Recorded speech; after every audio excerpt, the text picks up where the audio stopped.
అదేవిధంగా మహబూబ్ నాగర్ కర్నూలు ఎంపీ అయిన సుదీర్ఘకాలం రాజకీయాల్లో ఉన్న నాయకుడు ఆయన ఈ వ్యవహారాన్ని ఎలా చూస్తున్నారు అంటే కవిత వ్యవహారం అనేది ఖచ్చితంగా అటు బీజేపీ పార్టీ ఇటు కాంగ్రెస్ పార్టీ రెండు కూడా క్షుణ్ణంగా అబ్జర్వ్ చేస్తున్నాయి. కవిత స్టెప్ ఎలా ఉండబోతుంది, ఆమె భవిష్యత్ కార్యాచరణ ఎలా ఉండబోతుంది, ఆమెను పార్టీలోకి తీసుకోవడానికి రెండు పార్టీలు సుముఖంగా లేకపోయినా ఆమె ఇంపాక్ట్ ఏ మేరకు ఉండబోతుంది, తెలంగాణ రాజకీయాల్లో ఆమె ఏమైనా ప్రభావం చూపిస్తుందా చూపించదా, ఇలాంటి అంశాలపై ఖచ్చితంగా రెండు పార్టీలు కూడా కీన్గా అబ్జర్వ్ చేస్తున్నాయి. మల్లురావి గారు మనకు లైవ్లో అందుబాటులో ఉన్నారు. మల్లురావి గారు, కవితని బీఆర్ఎస్ పార్టీ సస్పెన్షన్ చేసింది. కవిత ఈ మధ్య చేసిన వ్యాఖ్యలు అవన్నీ మనం చూసాము. కవిత ఒకవేళ కాంగ్రెస్ పార్టీతో టచ్లో ఉందని చర్చ కూడా ఉంది.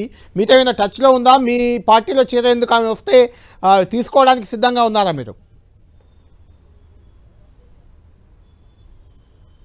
కవిత గారు నిన్న వారు ఇచ్చిన స్టేట్మెంట్ వల్ల బీఆర్ఎస్ పార్టీ పునాదులు కదిలిపోయినాయి. ఎందుకంటే నిన్న మొన్న అసెంబ్లీలో జరిగినటువంటి చర్చల్లో వాళ్ళంతా పెద్ద ఎత్తున కాళేశ్వరంలో అవినీతికి పాల్పడ్డారనే చర్చ జరిగింది. అది హరీష్ రావు గారు వాళ్ళంతా వ్యతిరేకించారు.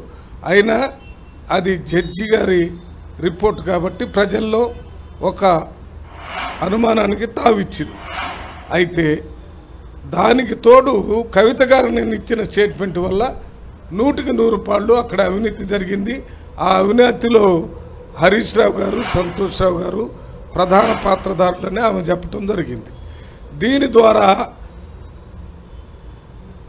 బీఆర్ఎస్ పార్టీ తరఫున వకాలత్ తీసుకొని మాట్లాడేటటువంటి హరీష్ రావు, తర్వాత సంతోష్ రావు, వీళ్ళందరూ కేటీఆర్ అందరూ కూర్చొని మరి మనం కవిత గారు చెప్పినట్టుగా మనం ఇదే ఇంకా పార్టీలో ఉండనిస్తే ఇంకా ఎక్కువ విషయాలు ఆమె బయట చెప్పి మన పార్టీకి నష్టం జరిగింది.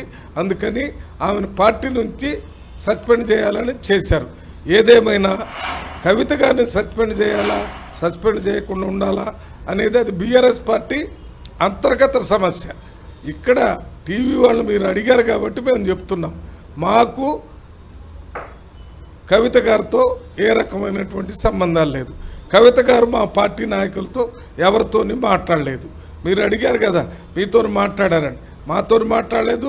కాంగ్రెస్ పార్టీలో ఉన్న ఏ నాయకులతో కూడా మాట్లాడలేదు.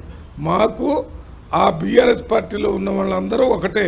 నిన్నటి వరకు కవిత గారు కూడా బీఆర్ఎస్ పార్టీలో కేసీఆర్ గారి కుమార్తెగా కాంగ్రెస్ పార్టీకి వ్యతిరేకంగా ఏ రకంగా మాట్లాడారు, ఏం పనులు చేశారో కాంగ్రెస్ పార్టీ నాయకులకు తెలుసు.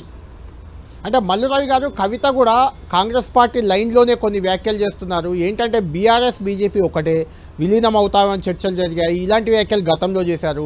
నిన్న హరీష్ రావు, సంతోష్ రావు కాళేశ్వరం కమిషన్ ఏదైతే కమిషన్ చెప్పిందో అవినీతిలో భాగస్వాములు అని చెప్పారు. ఇలా ఆమె దగ్గర మీరే చెప్తున్నారు ఇంకా సమాచారం ఉండొచ్చు, అవి బయట పెడుతుందనే సస్పెండ్ చేశారని. ఆ సమాచారం మీకు యూజ్ అయింది కదా, మరి ఆమెను మీరు ఏమైనా పార్టీలోకి రమ్మని ఆహ్వానిస్తున్నారా? అంటే మేము సన్యాసుల టీంలో లేము, మేము రాజకీయాల్లో ఉన్నాం. కాబట్టి ఆమె మాట్లాడే మాటలను బట్టి వారు భయపడుతున్న విషయాన్ని గమనించి భవిష్యత్తులో ఇంకా ఇబ్బంది పెడుతుందనే ఉద్దేశంతో చేస్తుందని చెప్పాము తప్ప మాకు తెలుసని చెప్పలేదు. మాకెందుకు తెలిసింది? మాకేం సంబంధం ఆమెతోని? అంటే అలాంటి సమాచారం మీకు ఉపయోగపడే అవకాశం ఉంది కదా, అలా పార్టీలో వ్యతిరేకంగా చాలా కాలం నుంచి మాట్లాడుతాం. అది మేము తీసుకుంటారా లేదనేది మీరు ఆకాశవాణి మాట్లాడినట్టుంది. మాకు ఆమె మాట్లాడలేదు, మేము ఆమెతో టచ్లో లేము. ఆ జరుగుతున్న రాజకీయ పరిణామాలు ఎప్పుడు ఏం జరుగుతాయో రాజకీయాల్లో ఏమీ చెప్పలేము. అంటే కవిత వైఖరి, కవిత సస్పెన్షన్ తర్వాత ఇప్పుడు తెలంగాణ రాజకీయాల్లో ఆమె వల్ల నష్టం ఎలాగూ బీఆర్ఎస్కి ఉంటుంది, ఆమె తీసుకునే స్టాండ్ వల్ల లాభం ఎవరికంటే ఏం చెప్తారు? ఆమె తీసుకునే స్టాండ్ వల్ల తెలంగాణ ప్రజలకు లాభం జరిగింది. ఎందుకంటే తెలంగాణ ప్రజల్ని మోసం చేశారనే విషయం తెలంగాణ వాళ్ళకి తెలిస్తే భవిష్యత్తులో ఎవరి చేతిలో కూడా మోసపోకుండా ఉండే అవకాశం ఉంటుంది. రైట్, థ్యాంక్ యూ మల్లురావి గారు, థ్యాంక్ యూ వెరీ మచ్.